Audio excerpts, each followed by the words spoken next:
Alright, we are back in Unity. Unity is relaunched. Let's quickly test that piece of code and see if the player is not being spotted through walls anymore. So we'll take the enemy... No, you're not going to press play.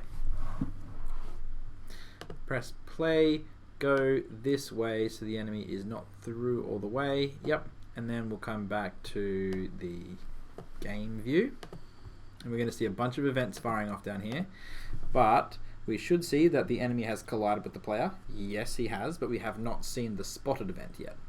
So we'll now move the enemy over here, go back to the game, and we should see that the player has collided. Shot off collided. The event. Yep, and there's the player spotted. Cool. So that has indeed worked. Nice. Alright, cool. Awesome. So what we wanted to focus on this video was one more tracking event, which is going to be, we have a level start, we want to have a level completed.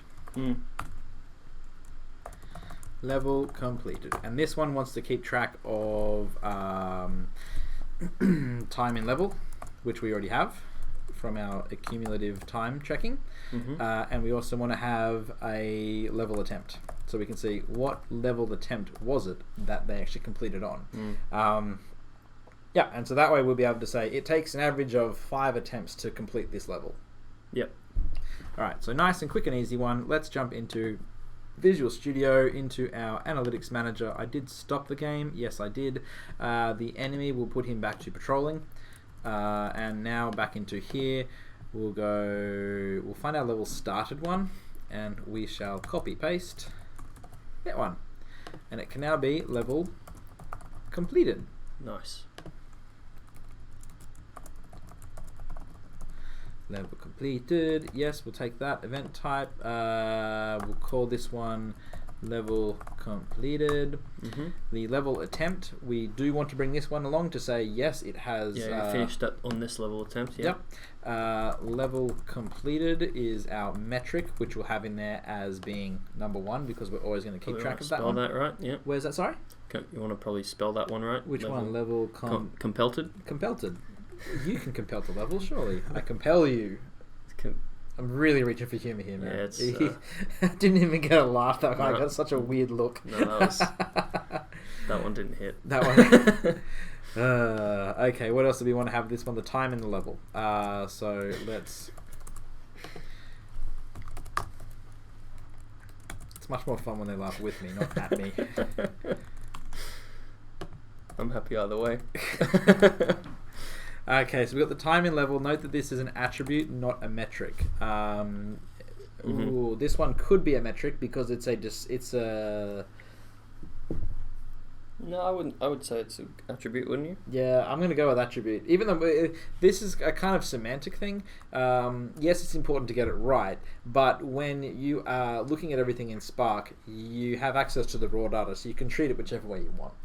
Yeah. So, all right, let's put it as an attribute because it's a descriptive event. Plus, we're already calculating all this stuff anyway. It's not like we have to figure it out. Yeah. So we can get this one from time accumulative. So player path time based accumulative will tell us how long the player has been in the level for. Yep. So that should say whenever we complete the level. Now, when do we complete the level? We complete it when you come into contact with that big, sexy purple box, which has what script on it? Level event finish, which that was already open anyway. So when you finish the level and we go into completed, we can put that right here, which will be analytics manager.instance.level completed. Done. It's going to need the level attempt passed into it. Now, where did level start get its attempt value from? I believe we got it from level manager. Which okay, cool. So we can go to level manager has level attempt on it. So here, when we are calling level completed, we can say level manager.instance.level attempt. Nice. Cool. All right, so let's give that a go. Quickly finish this. Yes.